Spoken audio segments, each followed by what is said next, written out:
Hi guys, this is Jerry. In this video, I'll show you all about the vehicle digital dashboard on the new MG-CV, how to control that, what does it show, and all that things. And I'll get through that. Cool. So first, on the left and on the right, they are fixed panels, so no change. You can't change anything on the left or right design. So on the left, we have the kilometers per hour, digital speedo, plus your parking brake or your auto hold function.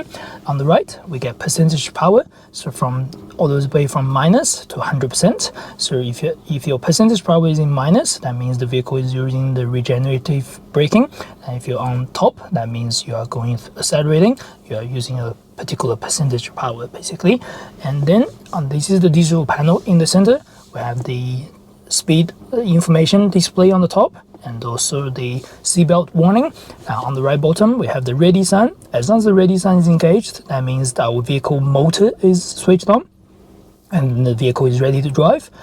Percentage power at the moment 24%, and regenerative braking, you have 3 levels to choose from, and normal, which is your normal driving mode, plus the kilometers, that's your range to empty, and P for parking.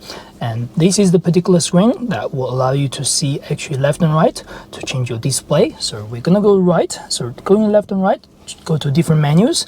I'll click right on the screen. So that allows you to see your information. This is your vehicle information for tire pressure monitoring system, and also your 12-volt battery system. So you can see it in this screen, and your tire pressure monitoring system display your front and the back rear tires. At the moment they are on 2.9 bars, so that they are healthy at the moment, as you can see, good conditions. But if in case you have a tire pressure warning system, if you're one of the tire pressure punctured or low pressure, it's going to give you a warning somewhere on the dashboard, and you will see a yellow sort of tire pressure sign. That means the vehicle, one of your tires is low, so you can go into this screen to check your tire pressure, and you can also check your 12-volt battery. So this is your sort of your standard battery, just like a petrol or diesel vehicle.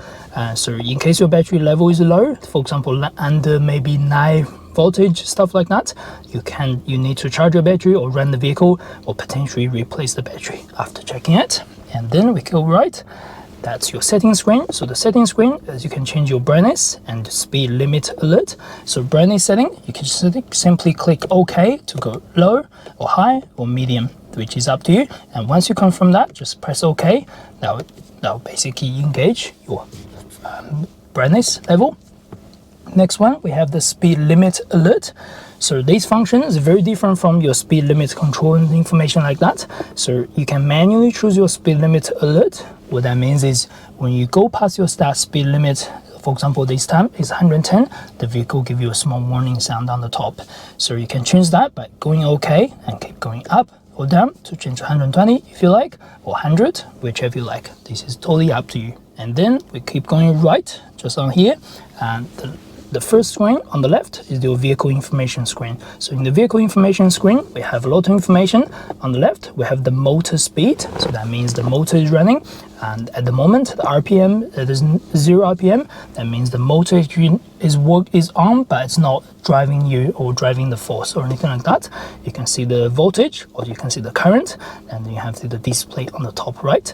And when you start driving, you can see the battery is sending power to the motor, or when you do the braking, regenerative braking, you can see the motor is charging the battery, information like that. You can also see the motor will drive 2 wheels, as this is front wheel drive only.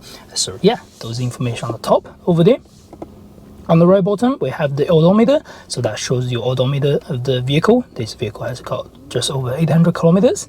And then underneath, we have the current journey. We have 2 journeys we can choose. So this first one is the current journey. So the vehicle has run for 4 hours today, 140 Ks. Your average consumption is 15 kilowatts hour per 100 kilometers, information like that. If you do want to reset, you can press and hold OK. That will allow you to reset this current journey.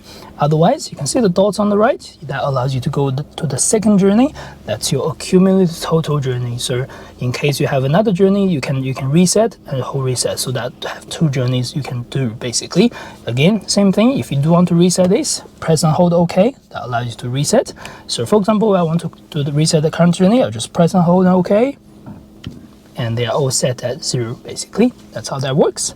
And next screen, we have the adaptive cruise control information or land departure information. So at the moment nothing's on, but if you switch on anything on the top right or top left, that will show you yellow signs of your adaptive cruise control, your land departure warning, information like that. Then in the center we can see the lands in front of you, so that land will pick up the land marking either left or right. We will see the vehicle in front of you. If you're on adaptive cruise control, even the vehicle is on the side of you as well. So if you're following a truck, this will actually show the truck sign or something like that. So that's pretty cool when you are on adaptive cruise control. So yeah, this is the quick tour about how the infotainment, how the digital dashboard looks like. If you're looking to purchase any vehicle in New Zealand, make sure you contact me, Jerry at abby.co.nz. Or if you are looking to more MG videos, make sure you subscribe for more videos in the future. Thank you very much. See you, bye.